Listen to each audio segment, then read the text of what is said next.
والدعوات بنجاة الجميع خصوصا لقراء مكتوبهم وأورادهم وحسابهم وزماتهم وصلواتهم ودعواتهم ونجاتهم فيما أحدنا في مجلس من بإخواتنا ثم لأرواح صاحب الكتاب دال الخيرات الإمام أبو عبد الله محمد بن سليمان الجزولي والإمام الحبيب شيخ من شيخنا محمد بن علي بن عباس المالكي وكل من ذكر أسماءه في هذا المجلس من العلماء وأولياء صالحين محققين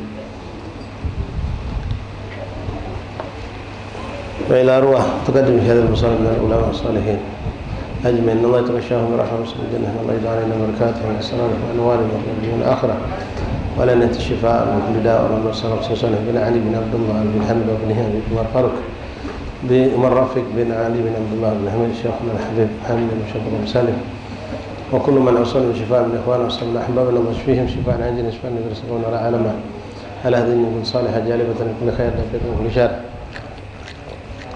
فلنا مع المسلمين إلى حضرة النبي فاتحة.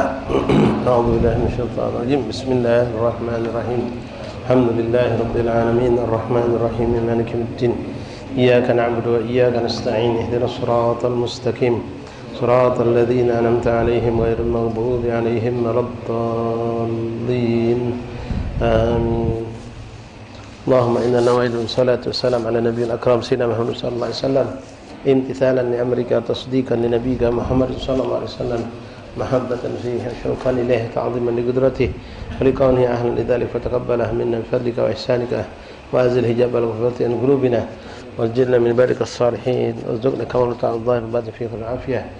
إن الله وملائكته يصلون على النبي يا أيها الذين آمنوا صلوا عليه وسلموا تسليما.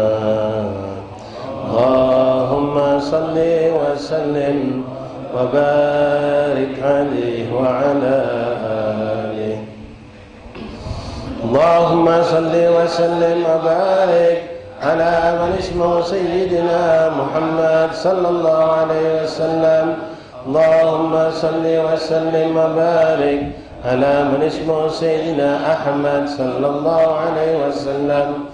اللهم صل وسلم وبارك على من اسمه سيدنا حامد صلى الله عليه وسلم. اللهم صل وسلم وبارك على من اسمه سيدنا محمود صلى الله عليه وسلم. اللهم صل وسلم وبارك على من اسمه سيدنا حيات صلى الله عليه وسلم. اللهم صل وسلم وبارك على من اسمه